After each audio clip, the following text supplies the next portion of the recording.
and we are excited to have you. So buckle up.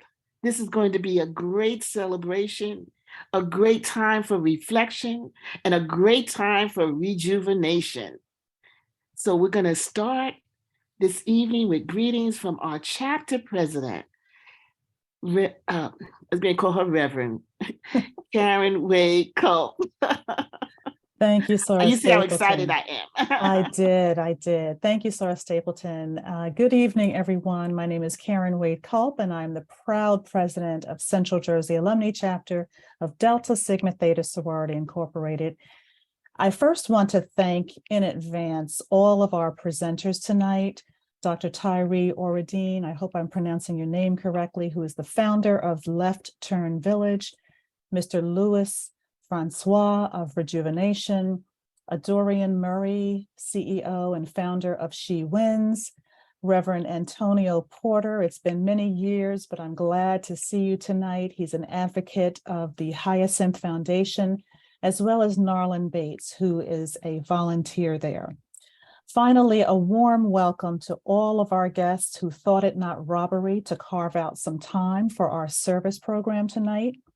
We know that tonight's program will bring you a wealth of the latest information about HIV and AIDS, as well as information on ways in which we can all help to dispel any of the myths and misconceptions that are still floating in the atmosphere.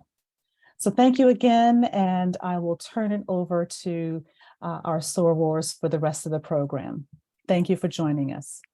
Thank you, Sarah Wade. And we could just back up for just one moment before we move on, because I do want to go back to the meditation.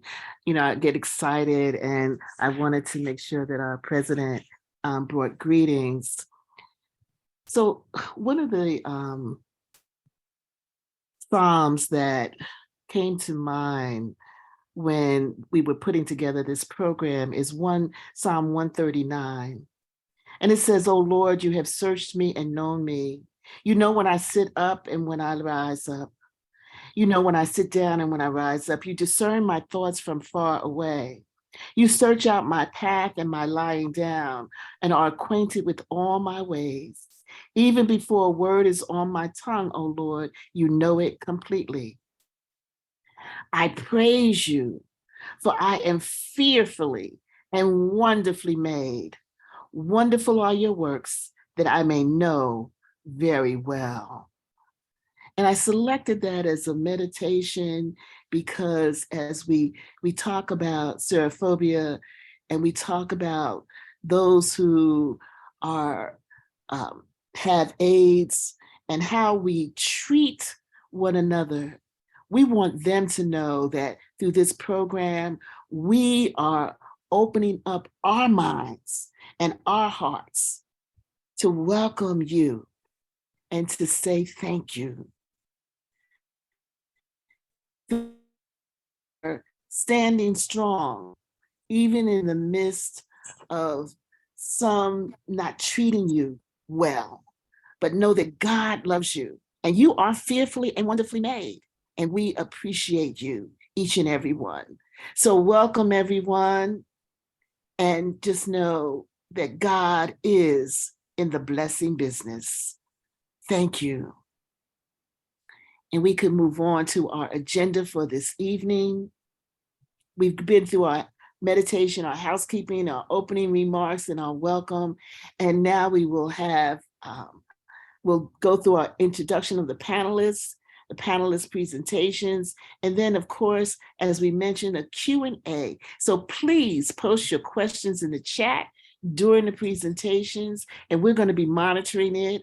And we will be answering a few of the questions, and those questions that we can't answer during this time, we will get back to you.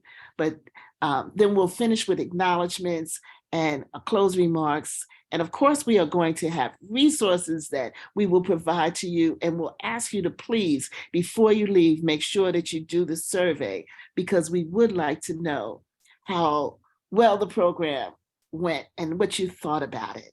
So thank you so much. And I believe that next on the agenda is our fearless presenter who is going to introduce our keynote speaker. And Melissa McFadder is the subcommittee lead for our International Awareness and Involvement Committee World AIDS Day. And I just can't thank her enough and applaud her enough for everything that she did in terms of putting together this awesome program. She's going to introduce the panelists for reflection. Thank you, Melissa.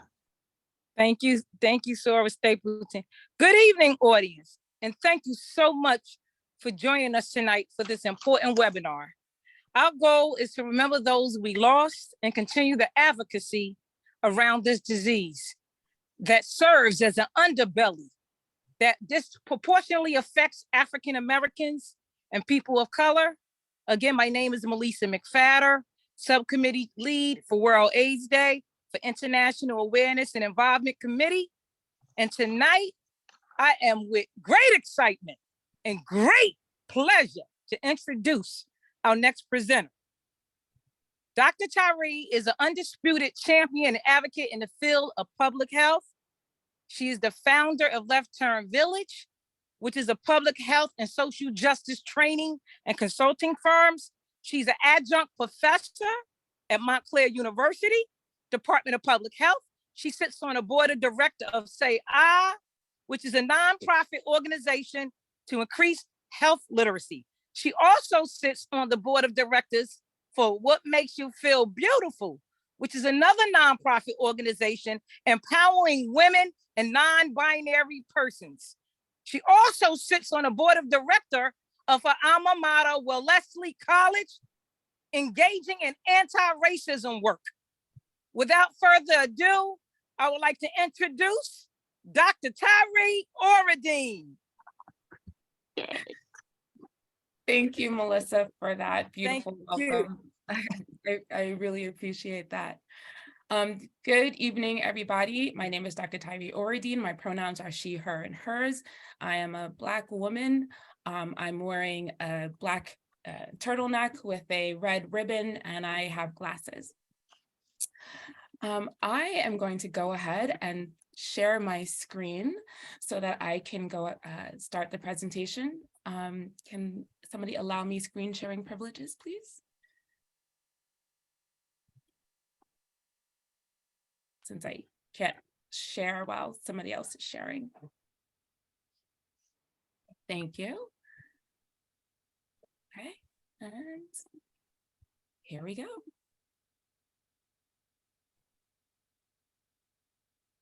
All right, everybody can see my screen, I hope. Yes, all right, so welcome everybody again. I'm talking about serophobia, and out of curiosity, how many people have never heard the term serophobia before? Feel free to just pop an answer in the chat or raise your hands or or other. Oh, okay, yeah, I see it's there's quite a few people who, oh, yep, the hands are coming. Okay, so this, while the term may be new, the concept isn't. So serophobia is the stigma surrounding people living with HIV. So for this presentation, I'm going to talk about what serophobia is, identify how it looks, and talk about the impact that it has on people living with HIV. And lastly, I'm going to provide you with some strategies to try to reduce the stigma and the impact, of course. All right, so starting off, stigma. We know the term stigma, it's a noun, and it's the negative prejudice that comes with being part of a group that is believed to be socially unacceptable for whatever reason. Now, HIV stigma, again known as serophobia, is the irrational or negative attitudes or behaviors and judgments towards those who are living with HIV, and also people who are at risk for HIV. So HIV, as you know, has been around for several decades, and the stigma surrounding it was there from the beginning. It started in the 1980s, and when HIV, it wasn't even HIV at the time, right? We didn't even know that, we just knew AIDS. And at one point, it wasn't even AIDS, it was GRIDS, right? So it had an incredibly high fatality ratio, meaning that people who are diagnosed with AIDS often died shortly after they were diagnosed. And HIV, the epidemic, largely affected what's known as the 4 H's. Now, I'm only going to use the terms because of, in a historical context, but the terms were homosexual, heroin users, Haitians, and hemophiliacs. And then later on, there is this presumed or assumed 5th H, Ho. So because of the stigma associated with most of the affected populations, there was this belief that these were negative identities, right? Except for people who had hemophilia, because they were considered to be innocent.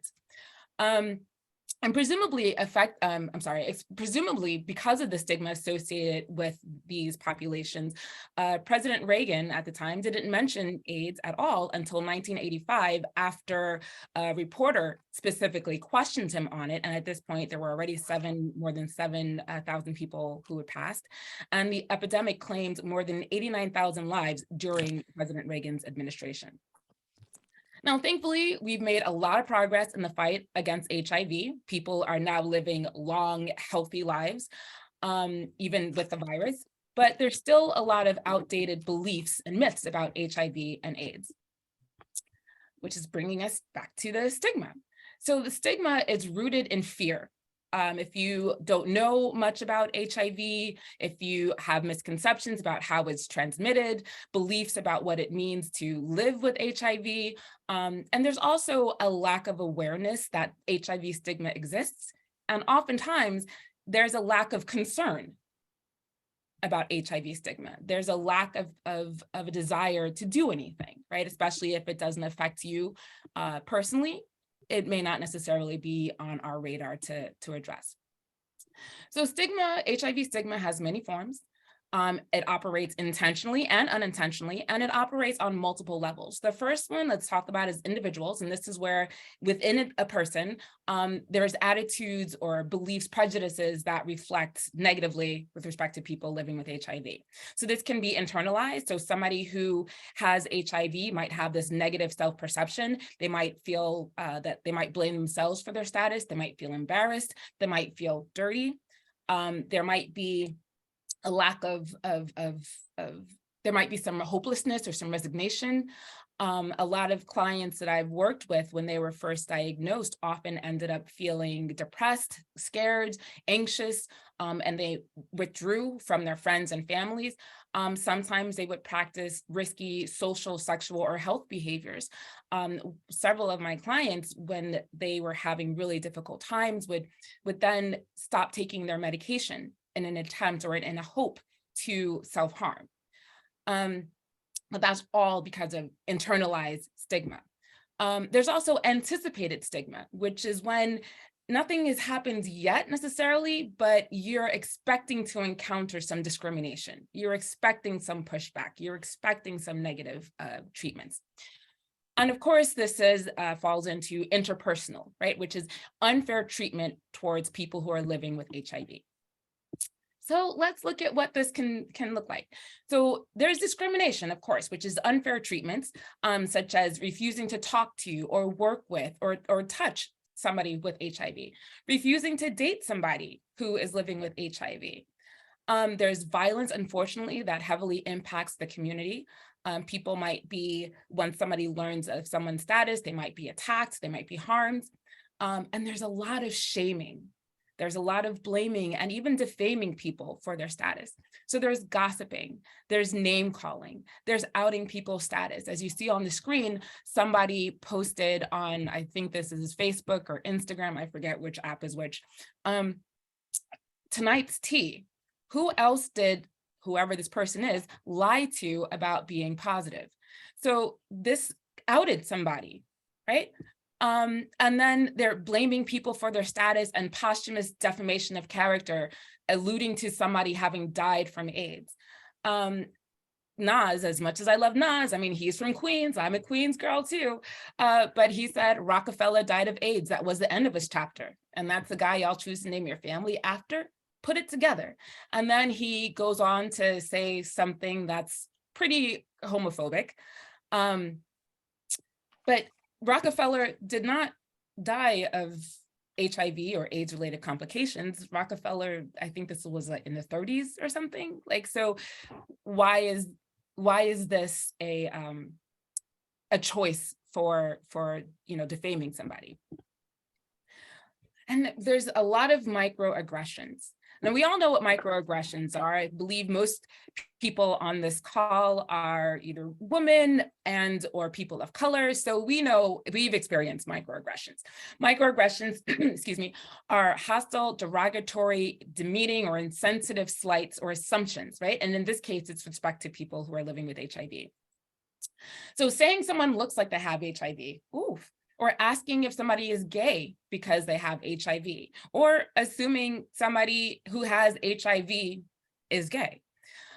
Defining somebody or identifying them by their status, like, oh, the one with HIV, oh, my HIV positive coworker. When we refer to people who are negative, HIV negative, as clean, this then implies that people living with HIV are dirty.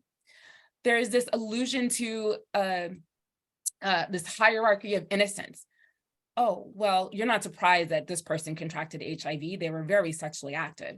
Or saying that, well, this person deserves it or didn't deserve HIV. Nobody deserves HIV. First off, let's just say that. And we assume that if somebody contracted the virus via sex or via injection drug use, that, oh, well, they're to blame, as opposed to somebody who contracted the virus through, birth, so vertical transmission, or somebody who perhaps maybe received blood that was, had from somebody who has HIV.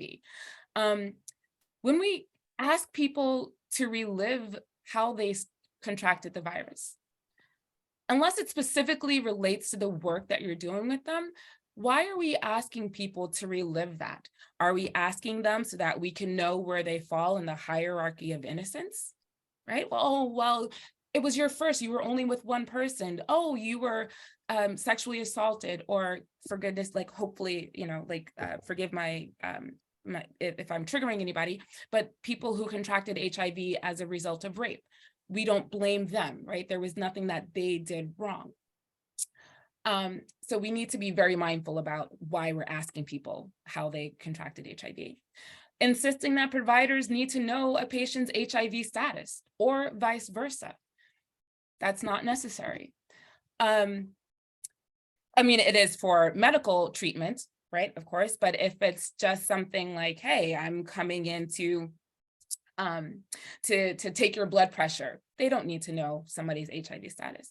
When we out people, whether it's to their spouses or to family members, to the community, saying that people with HIV should not have children, or likening sexual activity of people who are living with HIV to assault or even to attempted murder, not dating somebody because they have HIV, saying people with HIV should only date other people living with HIV, asking, aren't you afraid you're going to get if you learn that somebody's partner is positive, assuming somebody who has a positive partner is also HIV positive, and assuming that people living with HIV want to infect others as revenge.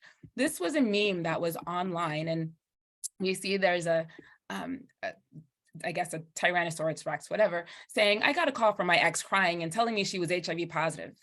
The hardest part is always having to act surprised. So this vilifies people with HIV, right? It makes it seem like that is the main agenda, is to spread HIV as far and wide as possible, which is simply not the case. There's provider biases. And there's been research that shows that providers that have limited training with respect to HIV stigma, they're much more likely to exhibit stigmatizing behaviors and attitudes towards their patients. There's assumptions that are made about patients. One of my clients, 15 years old, he went to the doctor for whatever reason, I forget. And when the nurse learned that he was gay, she told him immediately that he should get tested for HIV and other STIs. She never asked him if he had been sexually active. All she heard was gay and just leaped to this assumption that he is at risk and he might, in fact, already have HIV. People who have HIV are often denied health services. Providers either delay or deny treatment. Sometimes they treat people disrespectfully. There's been cases where people have demanded extra payments, kind of with respect to hazard pay for working with somebody with HIV. They're also much more likely to judge people who are seeking PrEP, which is an HIV prevention medication. So unfortunately, there is this bias, there's a stigma that also extends to people who are seeking to prevent HIV. And people who are trying to get a PrEP prescription, 70% of patients face some type of barriers stemming from provider bias, or in some instances, it wasn't necessarily intentional bias, but the provider was ill-informed about PrEP and or its uses and how to prescribing it. So we looked at individual, right? Now let's look at institutional and cultural stigma. Institutional stigma relates to the laws, policies, and programs that discriminate against people living with HIV. It also includes differential access to goods, services, and opportunities. So some examples of institutional stigma, things like blood donation restrictions. For the longest time, there was a complete ban on men, gay and bisexual men. They were not allowed to give blood. Recently, the ban has lifted to an extent. So the guidelines, I believe it's men who have sex with men can now donate blood so long as they've been abstinent for, I believe, the last 6 months, or perhaps it's either 3, 6, or 12 months. I can't remember which one, but there still is there's a restriction. There's been cuts in funding for HIV services, and in the previous administration, there was the firing of the HIV Advisory Council. When we look at clinical trials, a lot of the patients that are in the trials, they're white, cisgender gay men, but this means that people of color, women, people who are older, including trans people, they're not necessarily included in the trials, which means that we don't know how certain medications, certain treatments affect them. There's also differential access to primary, secondary, and tertiary prevention services, again, especially for marginalized groups such as people of color, trans women, men who have sex with men. And then there's criminalization of HIV. HIV is not a crime. However, there's 35 states that have specific laws that control or criminalize behavior by people living with HIV. So if there is a perception that somebody can transmit HIV to another person in this particular sexual activity, that person may be charged with a crime, 35 states. Now, New Jersey recently, I mean this year, New Jersey just decriminalized sexual activity for people living with HIV, unless there's evidence that the person did contract HIV and that the transmission was purposeful on the part of their sexual partner. So we still have a long way to go, though, to decriminalize HIV as far as nationwide. Now let's look at cultural stigma. So these are societal beliefs and language and media that reflect or reinforce negative beliefs about people living with HIV and about the key groups. So there's defamation of people living with HIV and, of course, the associated populations. I believe this was earlier this year, but the rapper, DaBaby, I'm not familiar with his work, but he infamously made a very homophobic and serophobic comments at the beginning of one of his shows. And what he ended up saying, and this is an excerpt from that tirade: if you didn't show up today with HIV, AIDS, any of them deadly sexually transmitted diseases that'll make you die in 2 to 3 weeks, put your cell phone light up. And then he went on to say, fellas, if you ain't sucking in the parking lot, put your cell phone light up.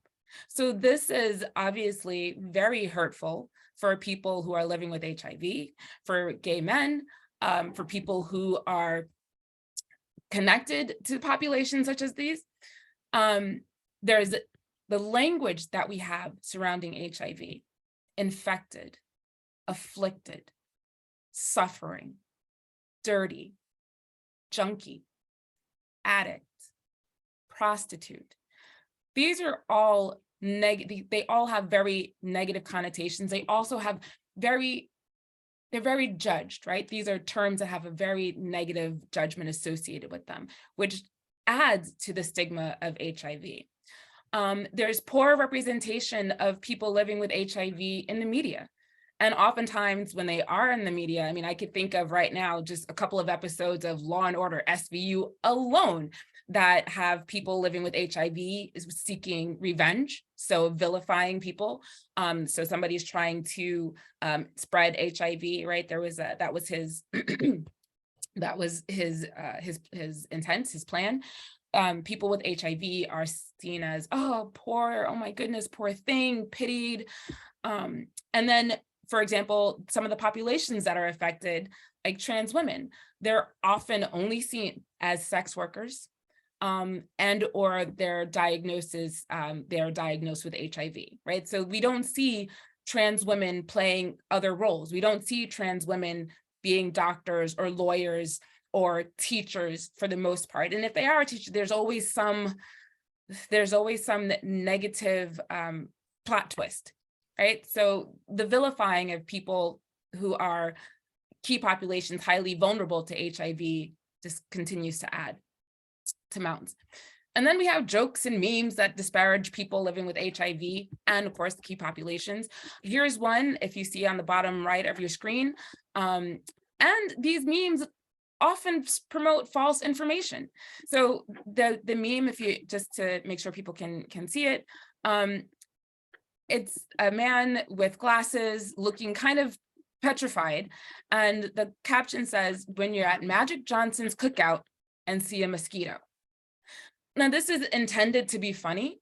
However, what it does is promote isolation for people who have HIV, right? Based on false information about how HIV is transmitted.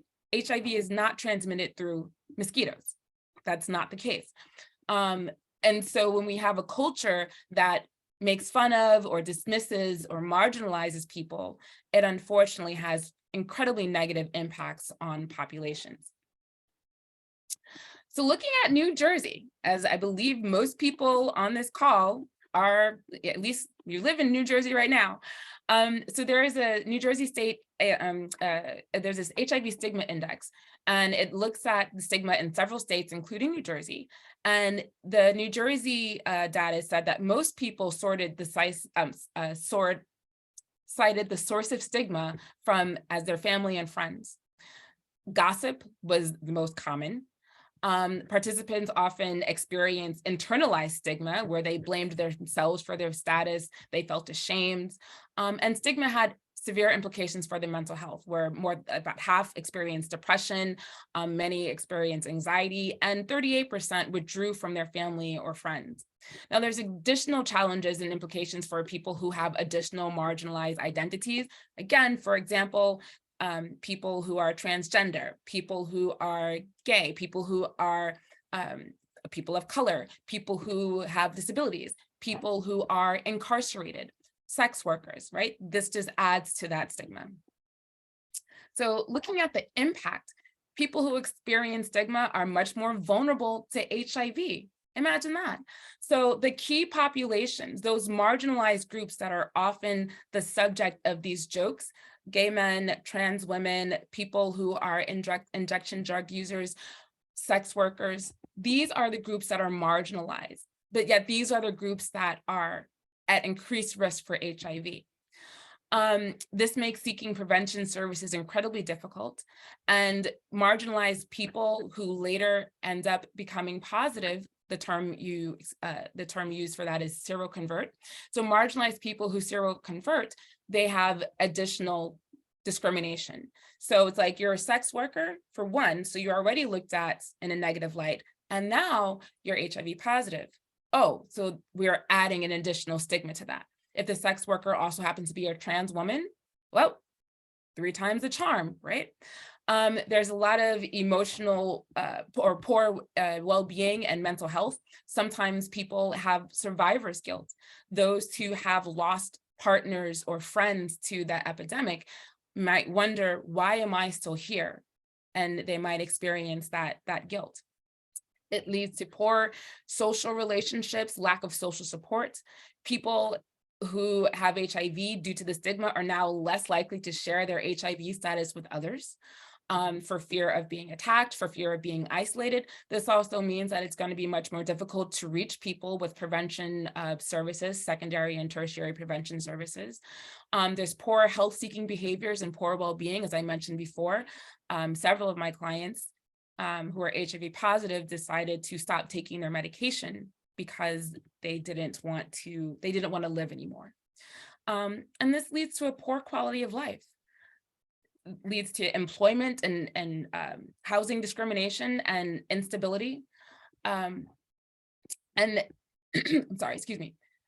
So it's really important for us to fight serophobia, to prevent not just HIV, but to prevent serophobia. Preventing serophobia will in and of itself ultimately lead to decreased levels, decreased prevalence of HIV. So how do we fight serophobia? First of all, we need to acknowledge our biases, right? What do we think about certain different topics, about HIV? What do we know about HIV? We need to educate ourselves and others about HIV, about AIDS, because they're two different things, right? HIV is the virus that can lead to AIDS. Not everybody who has HIV develops AIDS. PrEP is a prevention pill. The language, lack of sensitive language. We need to stand up against discrimination. If you see it, stop it, report it, rectify it. We have to have sex positive, open conversations about HIV, normalizing the subject, providing opportunities for people to ask questions, correct myths and misconceptions, right? There is no cure for HIV, correct? But there is treatments, right? And these treatments are very effective. Change the way that we speak about HIV. Avoid words that place blame or pity or vilify people living with HIV. So we want to stop using things like HIV infected, high risk, clean, right? And instead use has HIV. Somebody has HIV. Somebody does not have HIV.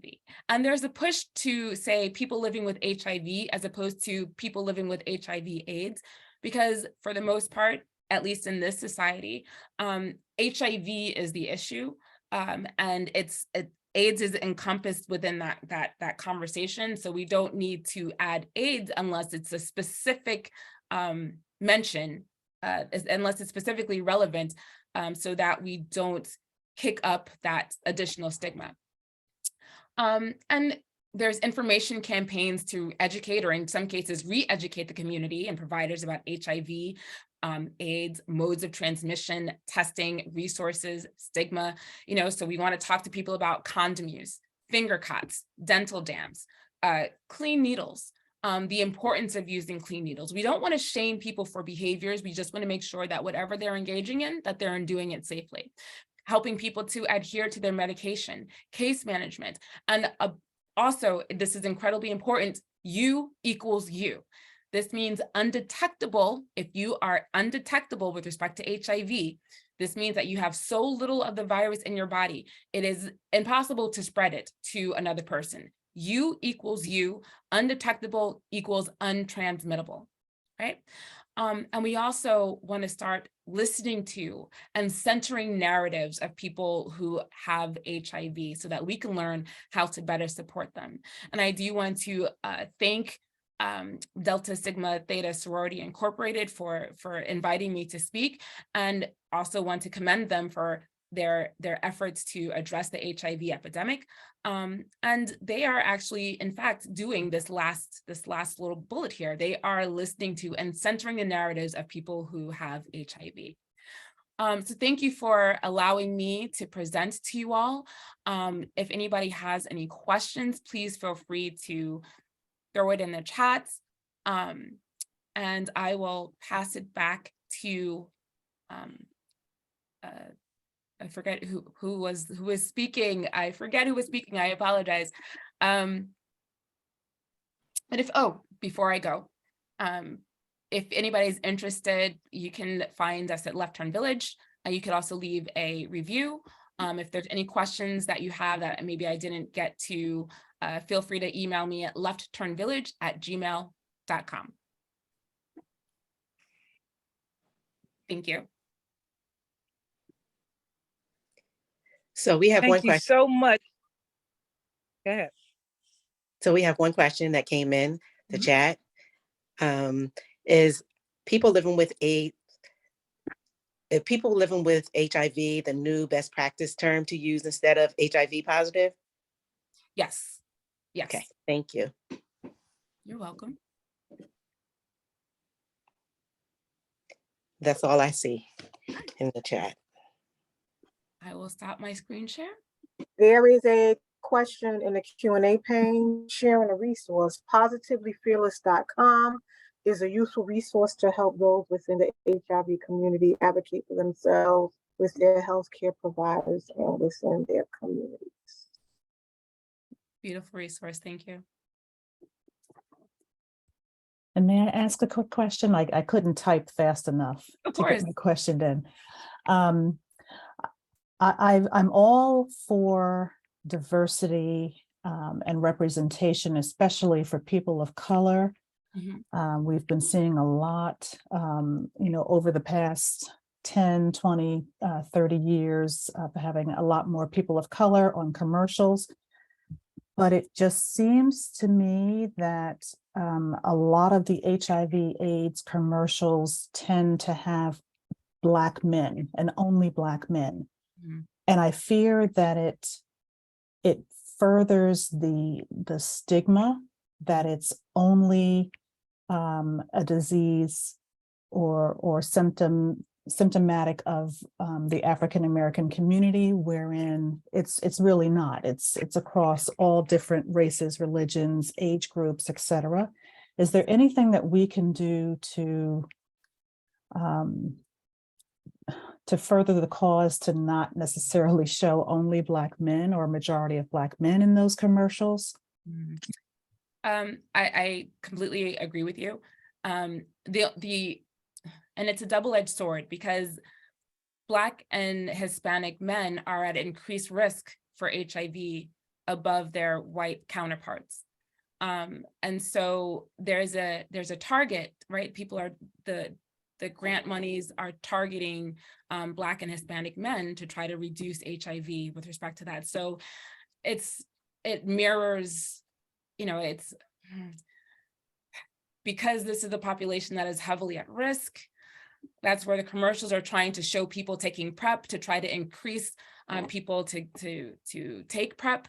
And so consequently, unfortunately, there's that stigma that continues to stay attached to the communities. So, I think the conversations just need to be had across all populations so that we understand that it's not just this group, that this group is more heavily impacted, and how we can better support and uplift those key populations so that they're not going to be at such increased risk. Thank you. Great question. Great question.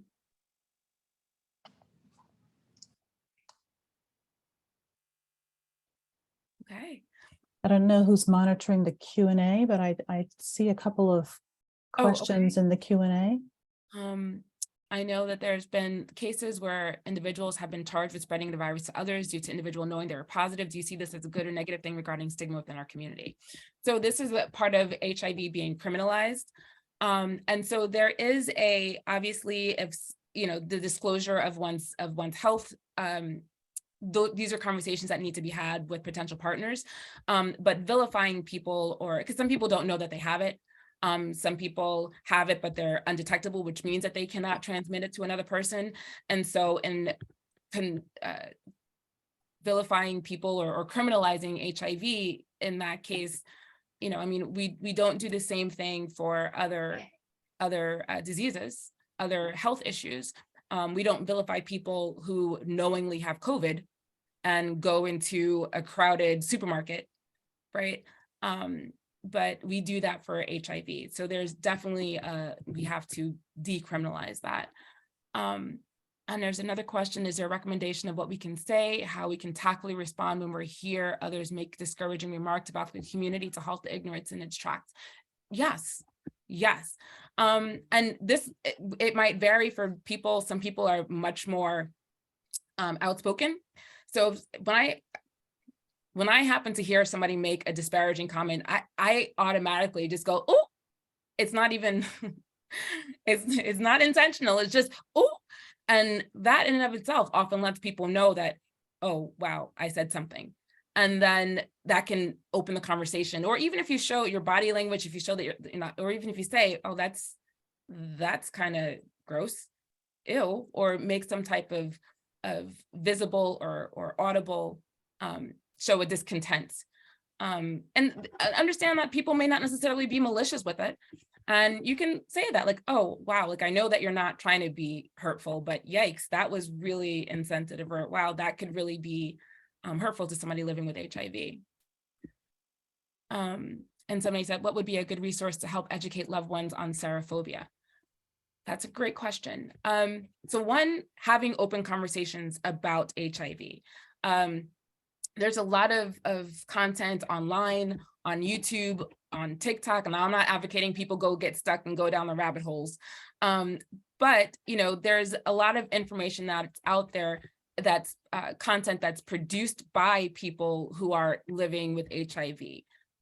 People who are living with HIV who also have additional minority identities, so that you can get a more robust, comprehensive picture of what life actually is like. And so it's just about doing your due diligence and checking out the resources and making sure that wherever you're getting your information, that it's from a credible source.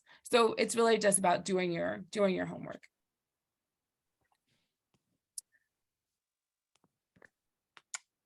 If I could, Doctor, you did a very fine job. Very fine job in your presentation. But there was one question asked about the commercials that come on TV.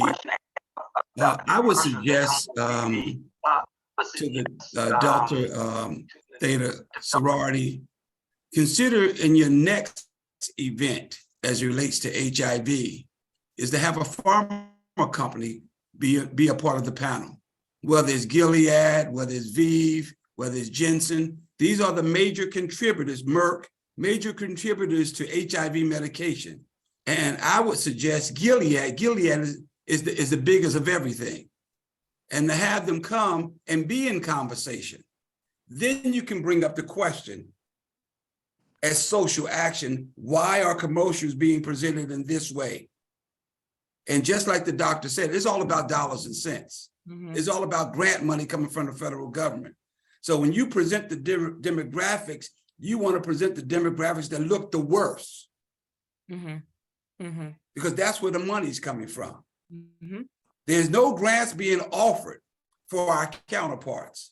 The grant money from the federal government, state government, and local government are coming for Black and Brown and Latino folk. Mm-hmm.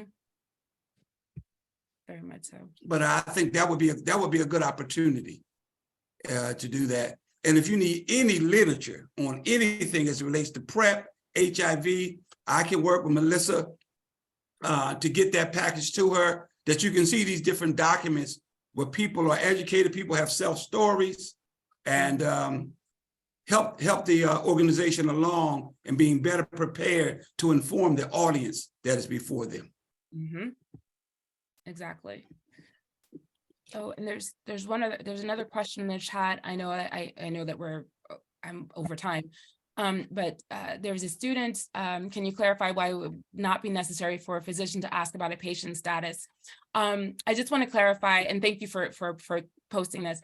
I didn't mean that physicians shouldn't ask about HIV status. The medical providers do need to know, right? Because they need to know what medications you're taking, your baseline health, all these other things. But I meant that somebody who's going in to do wound care, for example, or somebody who's going in to take blood pressure, or somebody who's not involved in the direct treatment of that person's health condition, they do not need to know somebody's HIV status, because you know, I mean, sometimes they're like, oh, well, they're gonna have to know how to protect themselves. But this means that people might be doing extra, right? Adding double gloves, and how do you think that would make the person feel if somebody comes in looking like, you know, Ghostbusters or whatever with the it's a very negative experience. So I just meant that only essential providers, right, on a need to know basis, that are directly involved with that patient's care. I hope that clarified things. Is there an age in terms of educating students in schools? The earlier, the better. That's my thing. Obviously, there'd be age appropriate conversations to have. So, but starting the conversations about HIV very early on will help people have a better understanding of it, what it is, how you get it, how you don't get it, what it's like to live with HIV. And I don't want to take up too much more time because I know that there's a couple of other questions in the chat I can type to answer them, so that I won't take up more time from the presentation, because I know there's still more programming. Yes, thank you for your questions, everyone. Those that we did not have an opportunity to respond to live, we will ask the presenters to address those and get back to you.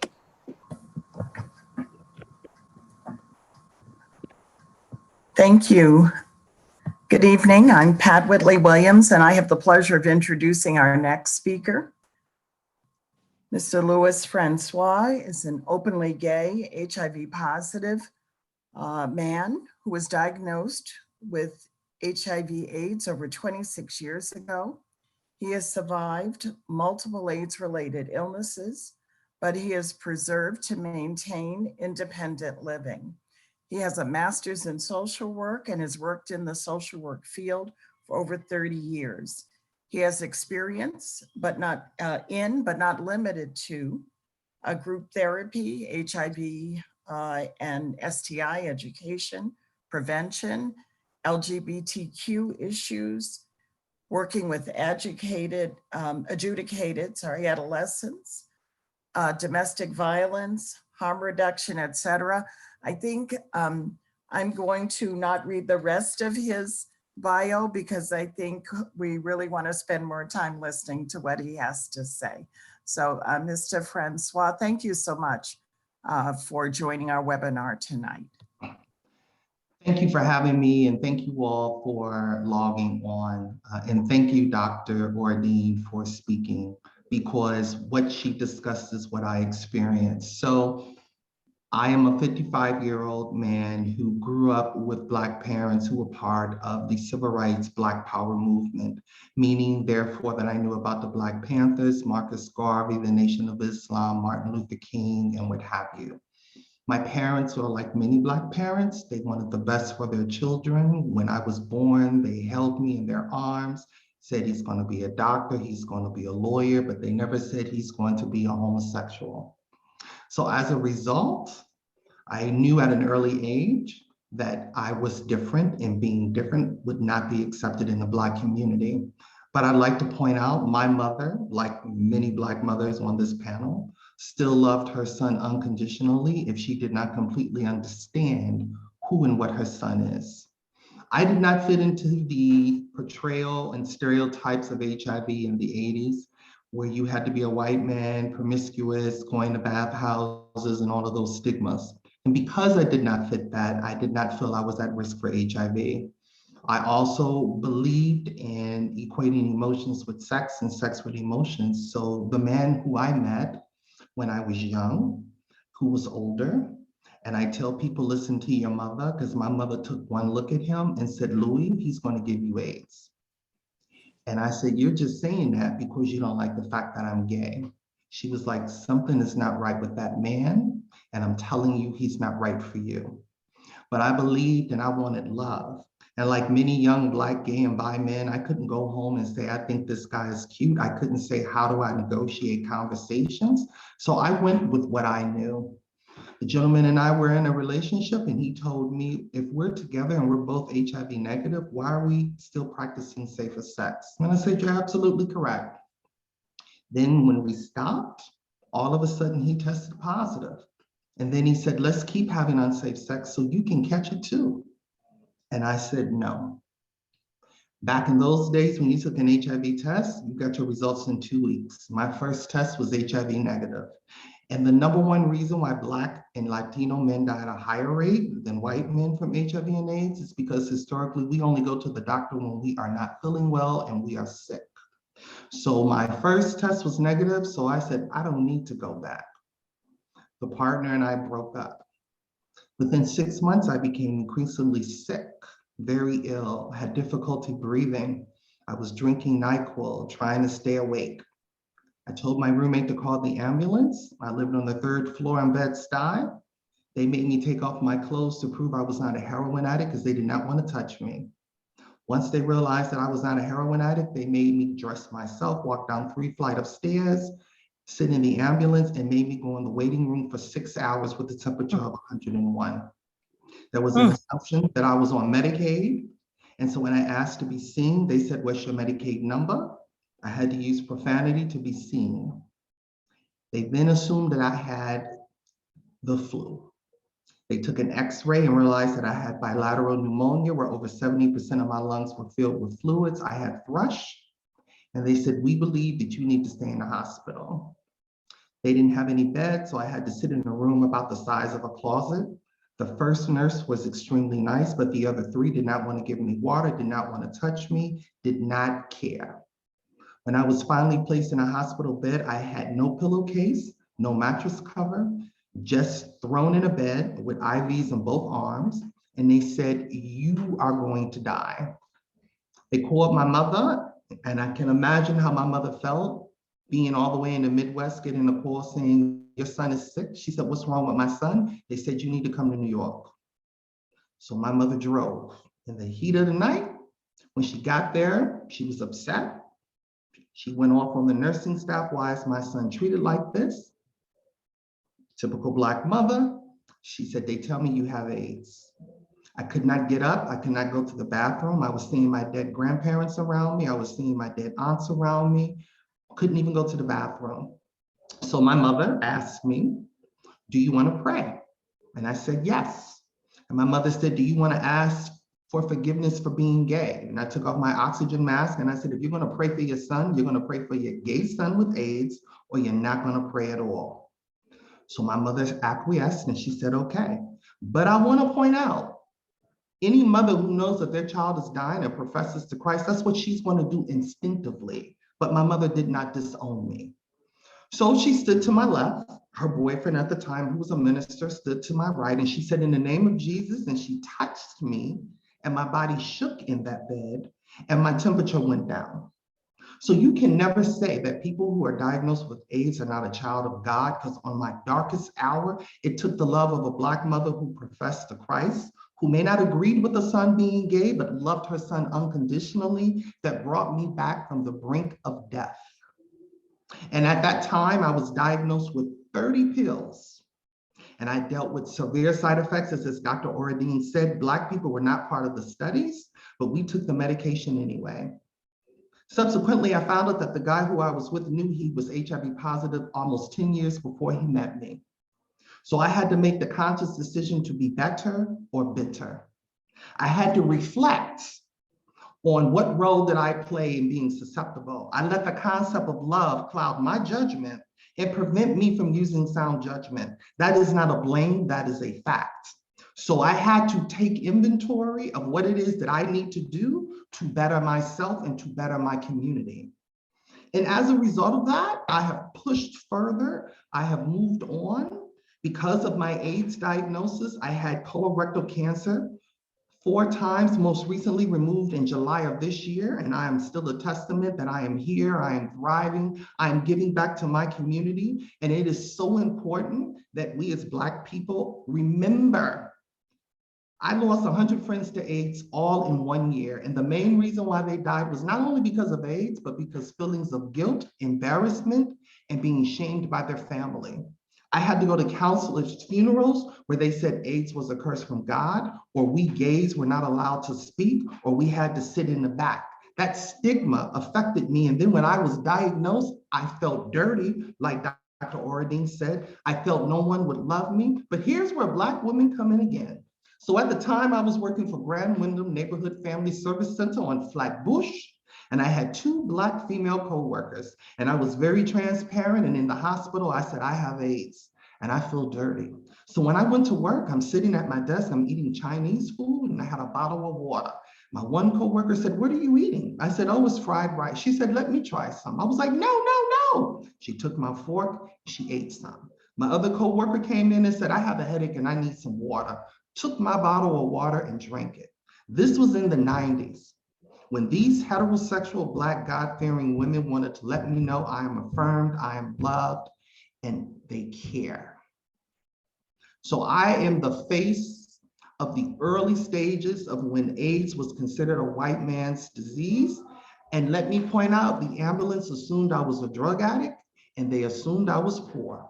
So that stigma that Dr. Ordean discussed helped shape me to be a better person and has empowered me to do what I'm doing right now, which is sharing my testament.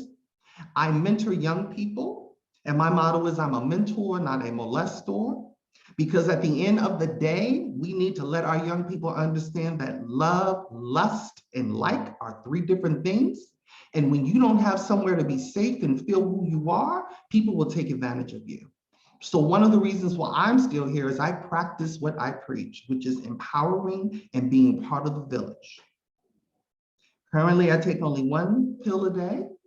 I am healthier, I am better, I am vibrant, I have my days, but I also have my triumphs. And each day I wake up is just that. And I thank you.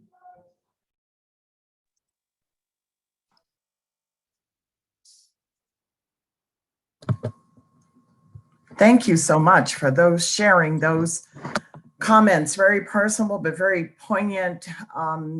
We so appreciate you, Mr. Francois. That was phenomenal. And certainly we appreciate you for helping our youth, helping youth in our communities. I'm gonna stop here. Is there a time for questions? Are there questions? Let's see. Wow, the power of prayer.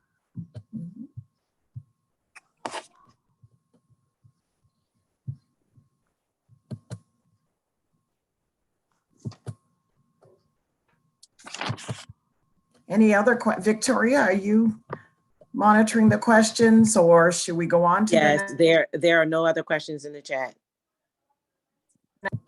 All right, thank you so much. Thank you. All right. Good evening, everyone. Can you hear me?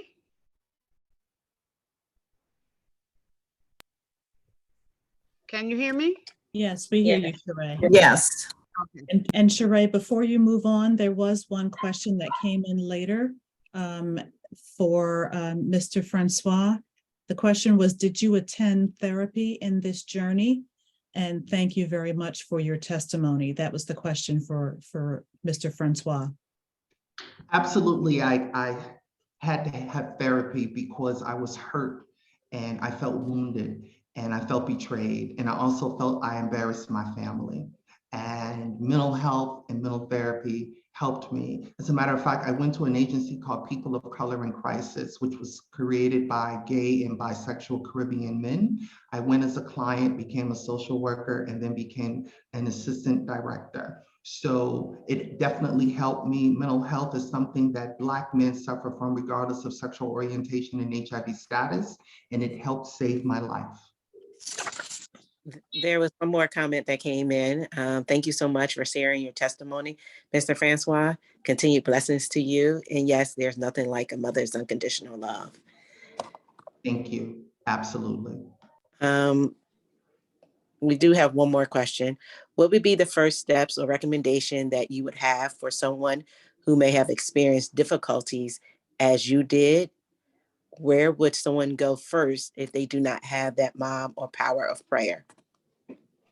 I would recommend strongly that that person would seek out people such as myself or organizations that advertise comfort and advertising. The beauty of the internet today is that there is help and there is access.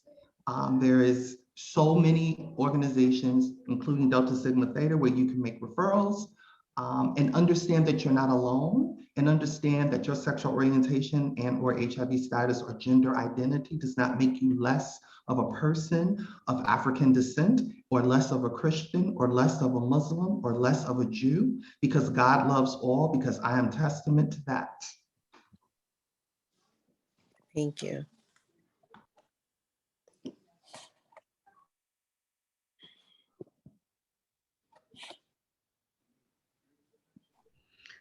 Okay, so we're going to move on in our program now, and I have the pleasure of reading the bio and introducing Adorian Murray Thomas.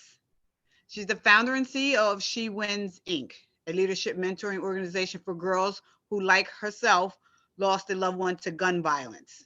She's born in the city of Newark, and at the age of 23, she became the youngest woman elected to the Newark Board of Education, representing the largest school district in New Jersey. She's recently reelected to that board. She has many accolades, and like the previous, I'm not going to read everything because I'm excited and I want to get to hear what she has to say. She's a 2016 graduate of Swarthmore, College, and she's currently a candidate for her master's in arts and religion, concentrating in social ethics at Union Theological Seminary in New York City. Thank you, Miss Berry. Can everyone hear me okay? Excellent. Yes, we can. Thank you. Oh man, I am just so full after this evening's program. Thank you so much, one, to Melissa for inviting me to being here this evening. Thank you to the women of the Central Jersey Alumni Chapter of Delta Sigma Theta. And thank you to our distinguished panelists, from the sister professor who spoke truth to power earlier in the program, to Brother Francois, who just, I have absolute chills hearing your story, hearing your legacy. It's an honor to be here on World AIDS Day. I'm going to be sharing an original poem that was actually written by myself and my mother, who's here with me today virtually. And towards the end of the poem, there's actually an excerpt from a sonnet, but from a poet named Pablo Neruda, by the name of Sonnet 94. But this poem is called For the Living, a love poem for Darren.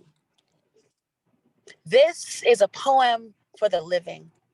This is not an obituary or eulogy. No, this is a poem for the lives lost prematurely to a disease so sinister it made COVID look like a bad summer cold. This is a poem for the living.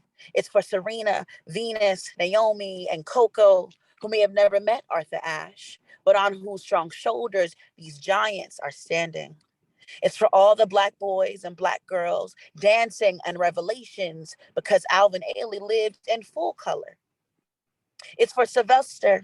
It's for Gia Karanji. It's for Rock Hudson, Jill Scott Heron, Fela Kuti, and Easy E. It's for the wives, husbands, doctors, lawyers, cafeteria workers, grandparents, police officers, preachers, school teachers, and all other talents, creatives, and everyday people whose names we may never know, whose greatness we were robbed of. This is for Jalen, who lost his mother in elementary school when he was on a college tour with me at Howard University.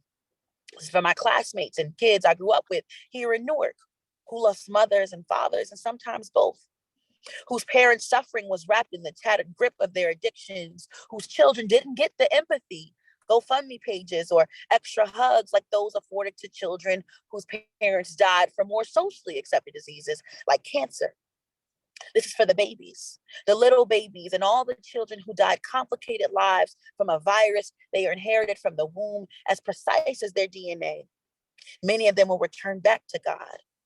Many of them are still here with us, loving, laughing, learning, living out their own love poems with undetectable viral loads. This is for the mothers and fathers who watch their children become so small, so frail, so ill, so fragile that even the softness of their mother's hugs brought pain to their broken bodies. This is for the beautiful girls and boys, the prom queens, the b-boys, the queens, the voguers, the jocks, from whatever mode of transmission, locked in on a virus so sinister that their beautiful once healthy faces became strangers in the intimacy of the mirrors of their bedrooms.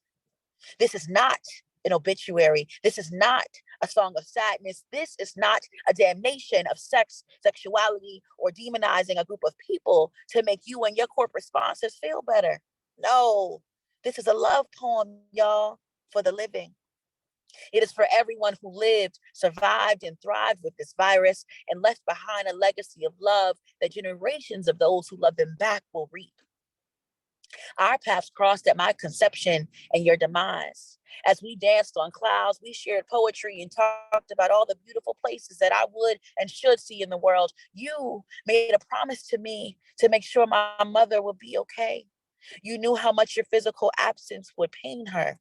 And I promised you I would hug her tightly and wipe her tears every time she would fall in and out of depression, when memories of you would arise. In the absence of my uncle, this is a thank you. This is a love poem to my Uncle Darren, my mother's brother, who I've only been blessed to meet in spirit, but whose love I feel immensely in the physical. To the uncle who saw me in a vision before my mother did, to the uncle who it has been said, I am more like than my parents. This is a thank you, even as we grieve.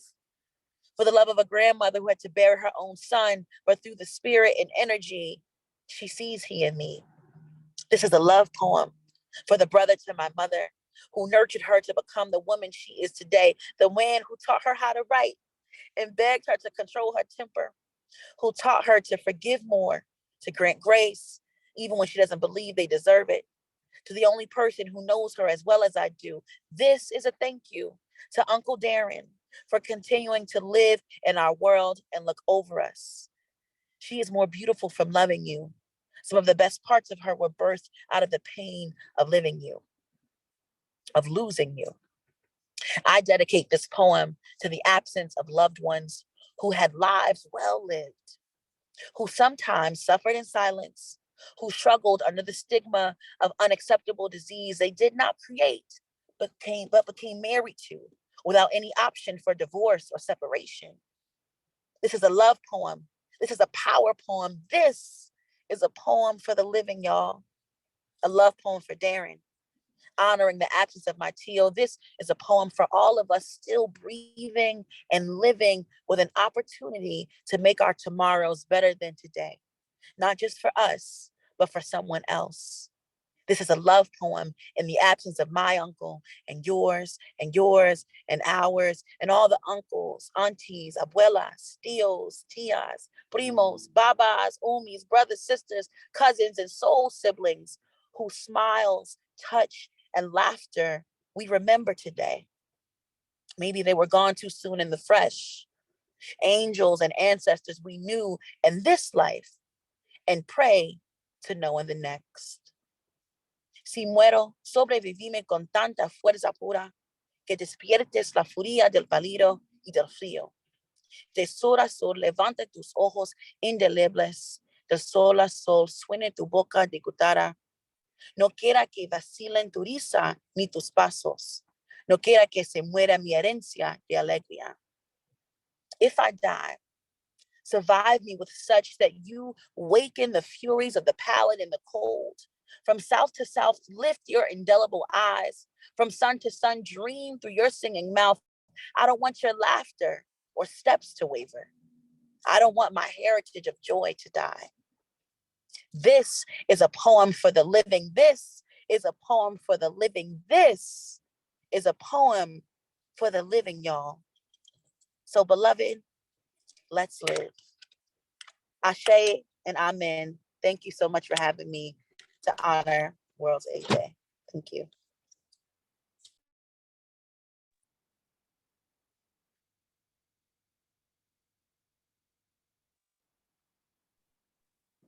Thank you, everyone. Thank you for putting together this beautiful, beautiful program.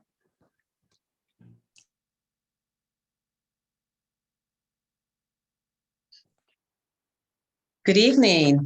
Good evening, everyone. And thank you for being here.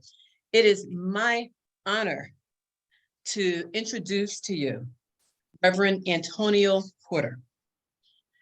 The Word of God is alive in the spirit of Antonio Porter. His passion, love, and fervor for God's Word are manifested in his preaching. His obedience to the call of ministry is evidenced in his leadership, and his commitment to the demands of ministry are affirmed by his availability. Reverend Porter was called to be the second pastor of the first Hopewell Baptist Church in Newark in 2008. In September 2016, he resigned from his pastoral role and reunited with Fountain Baptist Church.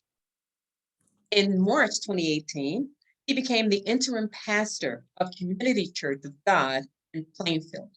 And in February 2019, he was elected pastor of Community Church of God in Plainfield, New Jersey.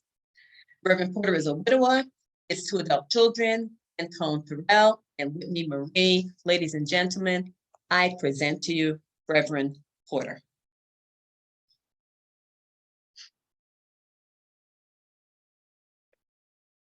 Reverend Porter, you're on mute. You're on mute. I'd like to thank you for having me tonight, but this has truly been an awesome program tonight. And I'm just overwhelmed with the work that was put in and the presenters doing such an excellent work in their presentation, but not only their presentation, in the way that they live what they talk about. And I'm grateful for that. I have the privilege to read a poem to you tonight, The Man That Lived with Night Sweats, by Tom Guns. The man that lived with night sweats. I wake up cold, I who prospered through dreams of heat, wake to their residue, sweat and clinging sheets. My flesh was its own shield, with gash it healed. I grew as I explored, the body I could trust, even while I adored the wrist that I robust. A world of wonders in each challenge up to the skin. I cannot but be sorry. The given shield was cracked. My mind reduced to hurry. My flesh reduced to wreck. I have to change the bed, but catch myself instead. Stopped upright where I am, hugging my body to me, as if to shield it from the pain that would go through me. And as if hands were enough to hold an avalanche off, The Man with Cold Sweats by Thomas Gunn. Thank you.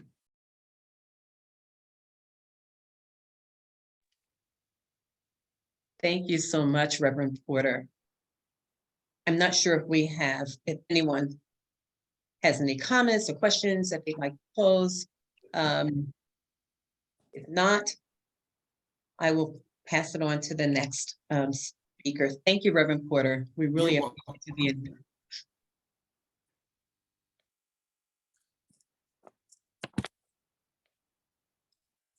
Okay, our next presenter, Nolan Bates, has a master's degree in school counseling and a mental health advocate, and is a community educator who teaches about substance abuse prevention and intervention within our community.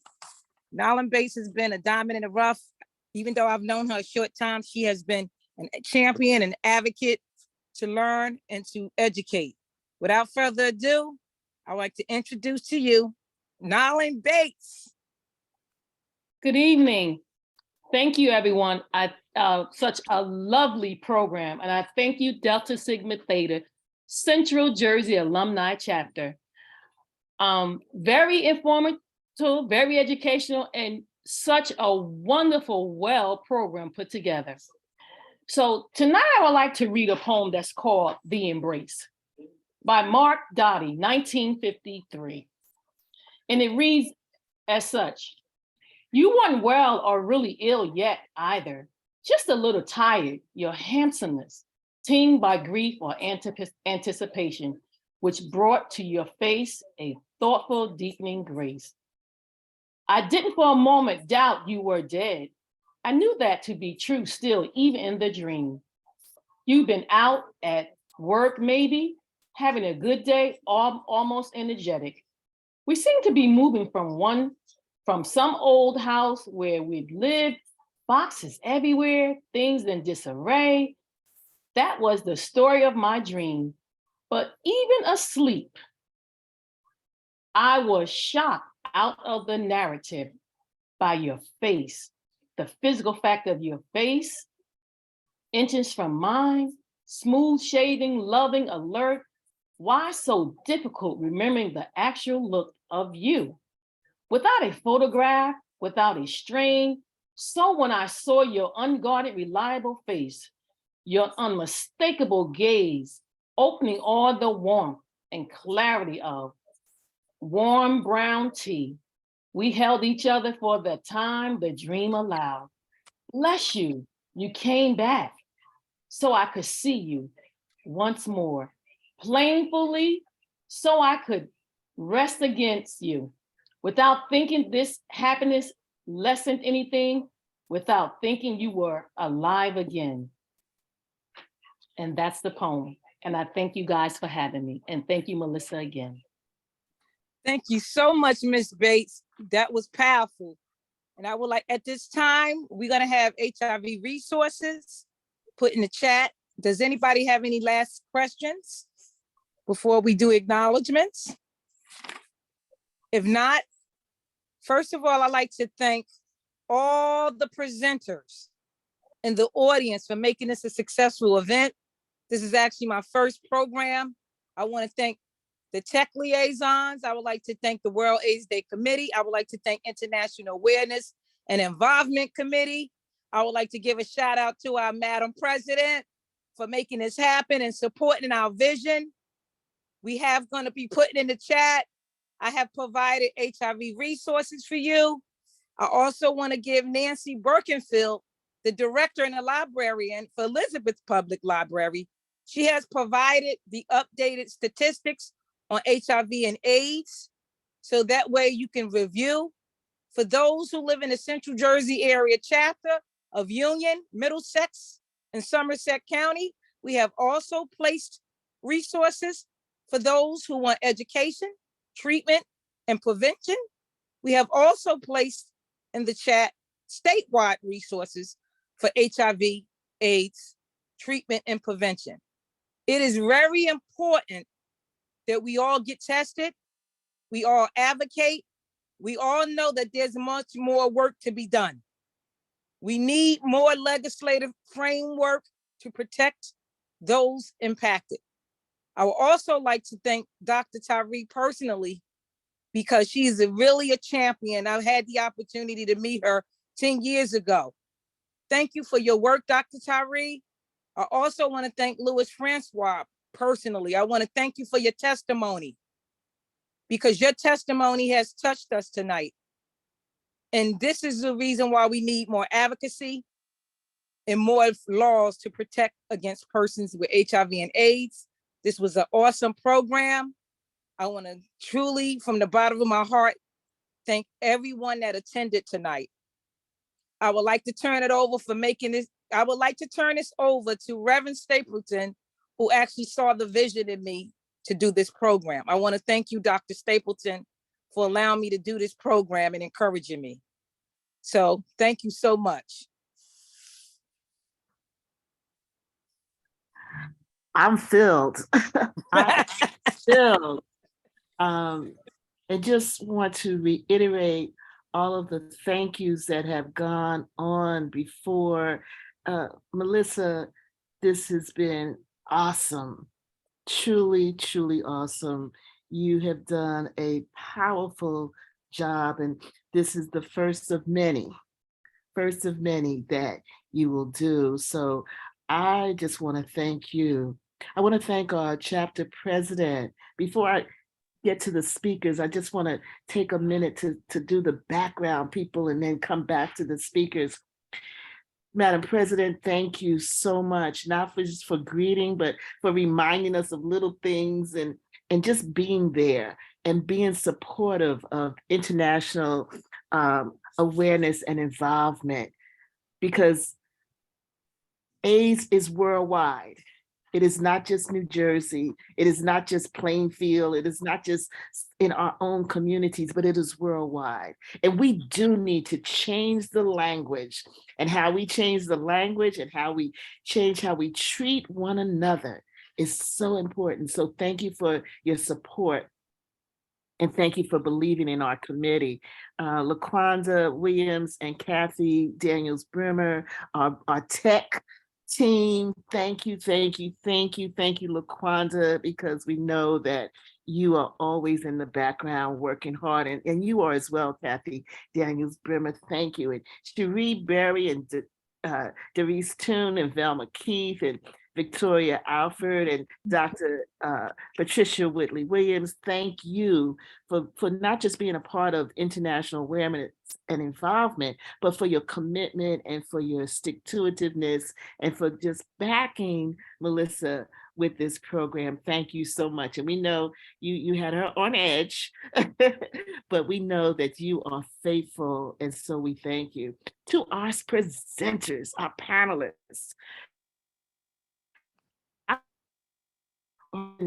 oh, wow. You opened eyes tonight, including mine, and I thought I was aware, but you opened eyes and you set the record straight. We do need to change how we consider, just in terms of how we consider each other. And it really took me back to the Psalm that I read, 139. And I just want to just say one thing again about that, because it's so important. The words, I praise you, for I am fearfully and wonderfully made. Wonderful are your works that I know very well. God made each of us wonderfully and fearfully. And we need to honor one another. And we need to end the serophobia. So thank you for making us aware of what we do, because we may not even know, just in terms of how we speak to one another and the names that we may, and the labels that we do. So thank you for that. Brother Louis Francois, oh my goodness, your testimony, I was crying. I was like, oh, wow.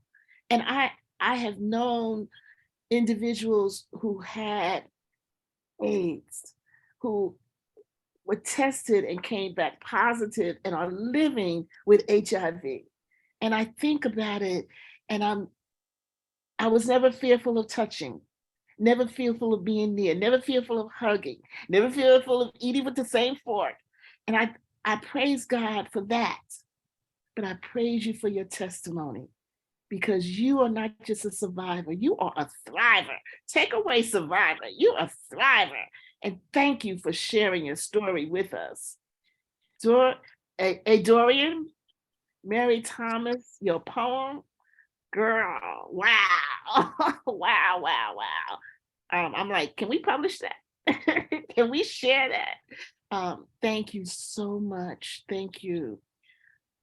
Reverend Porter, you know, we go back a long way. So I just love and appreciate you. And you didn't mention the work that you do with the Hyacinth Foundation, but we know that you are always on the case, not just with those who have HIV or AIDS, but also with the re-entry community and with those who are on the line. So thank you so much. Thank you for coming out and reading the poem tonight. And Nolan Bates, thank you. Thank you so much. Wow. What can I say? Perfect, perfect ending, because we really did tonight stick to our theme: reflection, rejuvenation, and celebration. That's what it is about. We need to reflect, we need to rejuvenate, and we need to celebrate. So the last thing that we have for you to do before I get in trouble, we want you to please, I think we have a link, please take the survey. Please do that, because that's how we grow as a chapter, and that's how our programs grow. We need you to give us feedback. Thank you so much for coming and participating and listening and asking some really powerful questions. And again, we are Central Jersey Alumni Chapter, Delta Sigma Theta Sorority Incorporated.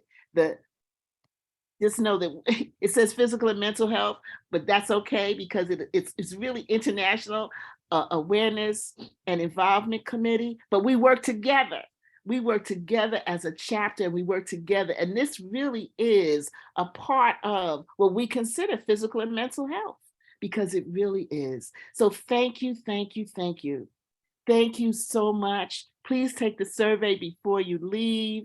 And is there anything else that I need to say? Melissa, No. so thank you again, and just go forward and let's change. Let's make a difference. Don't just take what was said and say, oh, that was a great program, but take it.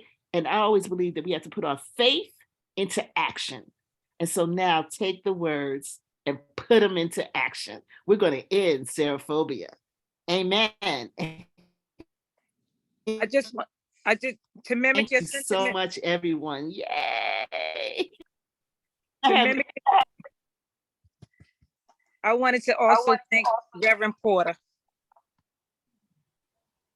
Oh, yes. Thank you, Reverend Porter, so much. I thought I said Reverend Porter. Yes. No, personally thank him because I didn't ever met. We just met over the phone. So I want to personally thank him. When you gave me the assignment, I called Hyacinth and we just talking about re-entry.